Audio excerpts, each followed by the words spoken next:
لمبی رات تک عبادت کرنے والا پیغمبر اللہ کا محبوب جب رات میں کھڑے ہوتے، ام سلمہ رضی اللہ تعالی عنہ بھی بیان فرماتی ہے کہ آپ صلی اللہ علیہ وسلم رات میں جب قیام فرماتے تھے، جب نماز کے لیے کھڑے ہو جاتے تھے، بڑی لمبا قیام فرماتے، لمبا رکوع فرماتے، لمبا سجدہ فرماتے،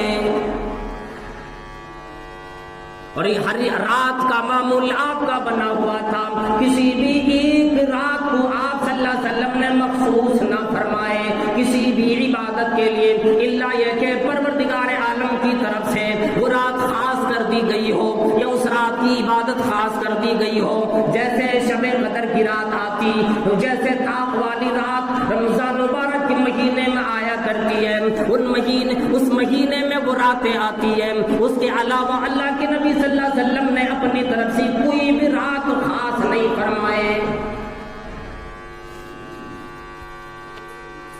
اور پورے مہینے میں یہ شعبان کے مہینے میں حضرت عائشہ رضی اللہ تعالیٰ عنہ فرماتی ہیں نبی علیہ الصلوۃ والسلام میں نہیں دیکھتی کہ اس مہینے کے علاوہ کسی اور مہینے میں اتنی زیادہ آپ صلی اللہ علیہ وسلم کوشش کرتے تھے روزے رکھنے کی، اس مہینے میں زیادہ سے زیادہ عبادت اور روزے رکھا کرتے تھے۔ یہ شعبان کا مہینہ ہے، لیکن کسی بھی روایت میں نئی بات نہیں آتی، ثابت نہیں کہ آپ صلی اللہ علیہ وسلم نے شعبان کے مہینے کی 15ویں رات کو عبادت کے لیے خاص فرمائے، نہ قرآن کریم میں اس کی وضاحت آئی، نہ حدیث مبارکہ کے اندر آئی، نہ صحابہ کرام نے اسے خاص فرمائے، بلکہ عائشہ رضی اللہ تعالی عنہ فرماتی ہے جب یہ مہینہ آ جاتا، کان احب الشہور الی رسول اللہ، اور مہینوں کے مقابلے میں روزے رکھنے کے لیے شعبان کا مہینہ آپ کو تمام مہینوں کے مقابلے میں سب سے زیادہ محبوب مہینہ تھا، جس کے روزے اللہ رب العالمین نے فرض تو قرار نہ دیے، لیکن آپ صلی اللہ علیہ وسلم اس مہینے میں زیادہ سے زیادہ روزے رکھا کرتے تھے، پہلی شعبان سے لے کر آخری شعبان تک آپ روزے رکھتے تھے اور اکثر روزے رکھا کرتے تھے، اور عائشہ رضی اللہ تعالی عنہ نے اس کی بھی وضاحت فرمائی اور فرمانے لگی کہ آپ صلی اللہ علیہ وسلم اس مہینے میں رمضان المبارک کے روزے کی طرح روزے نہیں رکھتے تھے، بلکہ روزہ رکھنا شروع کر دیتے، یوں معلوم ہوتا آج بھی روزے رکھے، کل بھی رکھے، پرسوں بھی رکھے، 3-4 دن مسلسل روزے رکھتے چلے گئے، یہاں تک کہ ہم گمان کر لیتے کہ شاید آپ صلی اللہ علیہ وسلم اس مہینے کا روزہ ایک بھی نہیں چھوڑیں گے، اور پھر وہ دن بھی آ جاتا کہ آپ صلی اللہ علیہ وسلم افطاری فرماتے، آپ صلی اللہ علیہ وسلم دن میں کھانا کھاتے، آپ صلی اللہ علیہ وسلم اس مہینے کے روزے چھوڑ دیتے تھے، یہاں تک کہ ہم گمان کرنے لگتے تھے کہ شاید اب آپ صلی اللہ علیہ وسلم اس کے روزے نہیں رکھیں گے۔ جب روزہ رکھنا شروع فرما دیتے 3-4 دن 5 دن مسلسل رکھتے، اور جب چھوڑ دیتے تھے پھر 4-5 دن ہفتے بھر چھوڑ ہی دیتے تھے، یعنی اللہ رب العالمین کے تمام بندوں کو یہ فرما دیا لوگوں اس مہینے کے روزے فرض نہیں، اس مہینے کی کوئی رات مخصوص نہیں، اس مہینے کے روزے یا اس مہینے کی عبادت کوئی خاص عبادت نہیں، اللہ رب العالمین نے کیا فرمایا، وَاعْبُدْ رَبَّكَ حَتَّى يَأْتِيَكَ الْيَقِينُ، اپنے رب کی عبادت کرتے رہو۔ اب ہم روزے کے لیے ایک دن مخصوص کر لیں یا ایک رات اللہ کی قیام کے لیے مخصوص کر لیں، یہ ٹھیک نہیں، اس کا ثبوت قرآن کریم میں بھی احادیث مبارکہ کے اندر بھی کہیں نہیں ملتا، صرف ایک حدیث آتی ہے اور وہ حدیث صحیح ہے، اور وہ حدیث ہے بھی کیا کہ اور اس کے مقابلے میں کئی حدیثیں بھی آتی ہیں جو اللہ کی عبادت کے لیے اکسایا کرتی ہے۔ میں پہلے وہ حدیث آپ کو بتلا دوں۔ نبی کریم صلی اللہ تعالی علیہ وسلم نے فرمایا کہ اللہ رب العالمین شعبان کی 15ویں شب کو یطلع ربنا تبارک و تعالی نصف لیلۃ من شعبان کی 15ویں رات میں اللہ رب العالمین دنیا والوں کی طرف اپنے بندوں کی طرف دیکھتا ہے اور اللہ رب العالمین اعلان فرماتا ہے کہ اے لوگوں اب میں فرشتوں گوار ہوں، میں نے اپنے بندوں کے تمام گناہ معاف فرما دیے۔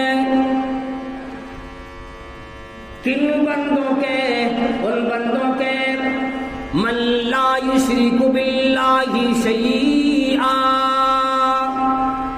جس نے اللہ رب العالمین کے ساتھ کسی کو شریک نہ بنائے، جس نے اللہ کی عبادت میں کسی کو شریک نہ کیے۔ ایک تو وہ بندہ جو مشرک نہ ہو، اللہ رب العالمین نے فرمایا میں نے تمام بندے کی مغفرت کر دی سوائے کافر کے، سوائے مشرک کے، اور فرما دیا اور سوائے ان بندوں کے جن کے آپس میں کینہ کپٹ رکھتے، آپس میں بغض و عناد میں ڈوبا ہوا ہوتا ہے۔ یہ حدیث درست بھی ہے، صحیح بھی ہے، لیکن اور لوگوں صرف ایک حدیث کو دلیل بنا لینا اور اس حدیث کے اندر ہی بھی بات تو نہیں آتی کہ اس رات میں آپ صلی اللہ علیہ وسلم نے چراغاں کرنے کا حکم فرمایا، اگربتیاں جلانے کا یا قبرستان میں جانے کا حکم فرمایا، کہیں سے بھی ثابت نہیں۔ کسی کو ذکر نہ ہو، کسی کو تکلیف نہ ہو، ثابت جو حدیث کے اندر آتا ہے صرف اتنا ہی آتا ہے۔ آپ صلی اللہ علیہ وسلم فرمایا اللہ رب العالمین لوگوں کو دنیا کی طرف دیکھتا فرماتا میں نے تمام ان بندوں کو معاف فرما دی جو مشرک نہیں، جو کافر نہیں، اور وہ ان بندوں کو بھی معاف فرما دیے جن بندوں میں آپس میں کینہ کپٹ نہیں، بغض و عناد نہیں۔ اب اسی بات یہ بات ثابت کہاں سے آ جاتی ہے کہ ایک رات میں اللہ کی عبادت کرو، اور جب ثابت کرنے بھی تل جاتے ہو آؤ ایک حدیث اور بھی سنو۔ اللہ رب العالمین نے اپنے نبی صلی اللہ تعالی علیہ وسلم کی زبانی لوگوں کو اطلاع فرما دیا کہ اگر تمہیں عبادت کا شوق بھی بیٹھا ہوا ہے، عبادت اللہ کی کرنا بھی چاہتا ہے، آؤ اور یہ کہتے ہو کہ جب ایک ہی حدیث ثابت ہو گئی اللہ اپنے بندوں کی طرف دیکھتا ہے، اپنے بندوں کی مغفرت کا اعلان فرماتا ہے، اپنے نیک بندوں کی درجات میں بلندی کا اعلان فرماتا ہے۔ ایک حدیث اور بھی سماعت کرو، اللہ کے نبی صلی اللہ تعالی علیہ وسلم نے فرمایا اور یہ بھی حدیث بالکل صحیح ہے، کوئی غلط نہیں۔ اللہ کے نبی صلی اللہ علیہ وسلم نے فرمایا ينزل ربنا تبارک و تعالی کل لیلۃ حین یبقى ثلث اللیل الآخر۔ اللہ رب العالمین ہر روز آسمان دنیا کی طرف نزول فرماتا ہے، آسمان دنیا کی طرف ہر رات میں آیا کرتا ہے، اس وقت میں آتا ہے جبکہ رات کی آخری حصہ باقی رہ جاتا ہے۔ رات کی آخری حصے میں آخری تیسرے حصے میں پروردگار عالم آتا ہے، یعنی رات کا 3 حصہ کرو، 3 حصوں میں سے 2 حصے رات کے جب گزر گئے آخری تیسرا حصہ آتا ہے، اس وقت اللہ رب العالمین آسمان دنیا پہ آتا ہے۔ ینزل ربنا تبارک و تعالی الى السماء الدنیا کل لیلۃ الى السماء الدنیا حین یبقى ثلث اللیل الآخر۔ اور یہ ایک دن کی بات نہیں، ہر رات میں آیا کرتا ہے، ایک رات کی بات نہیں، ہر رات میں اللہ رب العالمین آسمان دنیا پہ آتا ہے۔ اب آ کر کرتا کیا ہے؟ اللہ رب العالمین اعلان کرتا ہے من یدعونی فأصدق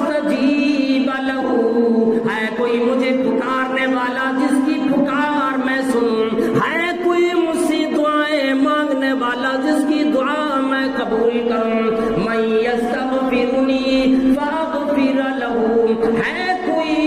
مغفرت کا طلبگار، ہے کوئی اللہ رب العالمین کی مغفرت کے شوقین، جو بندہ رات میں جا کر اللہ رب العالمین کو یاد کرنے والا ہو، اللہ کو پکارنے والا ہو، فَأَغْفِرَ لَهُ، میں اس کو بخش دوں، میں اسے معاف فرما دوں، مَن يَسْأَلُنِي، ہے کوئی بندہ یا کوئی بندی جو ان سے سوال کرنے والا ہو، فَأُعْطِيَهُ، میں اس بندے کو نواز دوں، میں اس بندے کو دے دوں، میں اس بندے کو دے دوں۔ اسی طرح سے اللہ رب العالمین صبح صادق کی طلوع ہونے تک اعلان فرماتا ہے، اور یہ ایک دن کا معاملہ نہیں، کسی ہفتے کا معاملہ نہیں، کسی ایک رات کا معاملہ نہیں، کسی مہینے کا معاملہ نہیں، ہر مہینے کی ہر رات میں پروردگار عالم آسمان دنیا پہ آ کر اعلان فرماتا ہے۔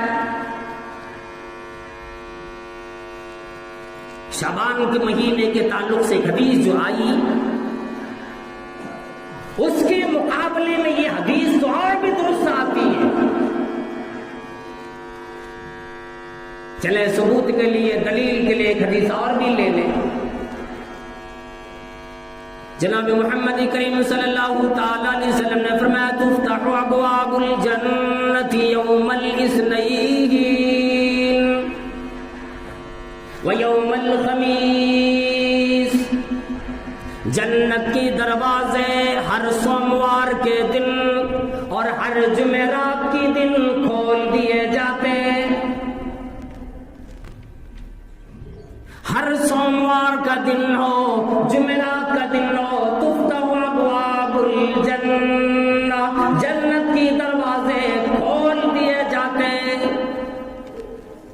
اب مہینے میں جتنے سوموار آ جائیں، جتنے جمعرات آ جایا کریں، ہر اس دن جنت کے دروازے کھول دیے جاتے ہیں، اور اللہ رب العالمین فرماتا ہے میں اپنے تمام بندوں کو بخش دینے والا ہوں، جو بندہ میرے ساتھ کسی کو شریک نہ کرے، فرماتا ہے ان بندوں کو معاف کرو، ان بندوں کو بخش دو۔ لیکن اس حدیث میں بھی یہی ذکر آتا ہے اِلَّا كَانَتْ بَيْنَهُ وَبَيْنَ أَخِيهِ شَحْنَةٌ، شحن جس کے اندر آ جائے، حقد آ جائے، عناد آ جائے، بغض آ جائے، اور وہ بے جا طریقے سے رکھا جائے۔ اللہ رب العالمین فرماتا انذروا هذین حتی یصطلحا، ان دونوں بندوں کو مہلت دے دو، ان دونوں بندوں کو مہلت دے دو، ان بندوں کو مہلت دے دو، حتی یصطلحا، یہاں تک کہ آپس میں صلح کر بیٹھے۔ کتنی بدترین چیز ہے یہ بغض و عناد، یہ حسد، یہ کینہ کپٹ۔ اللہ رب العالمین فرماتا ہے میں ان دونوں بندوں کو اس وقت تک معاف نہیں کروں گا جب تک کہ یہ دونوں آپس میں صلح نہیں کر لیتے۔ ہر سوموار اور ہر جمعرات میں پروردگار عالم اعلان فرماتا ہے جنت کے دروازے کھول کر۔ نبی علیہ الصلوۃ والسلام سے سوال فرمائے گئے کہ پھر آپ شعبان کے روزے اتنا زیادہ رکھنے کی کیوں شوقین ہیں، کیوں روزے رکھتے ہیں؟ نبی علیہ الصلوۃ والسلام نے فرمایا کہ اس مہینے میں اللہ رب العالمین اپنے بندوں کی اعمال کو آسمان کی طرف اٹھاتا ہے،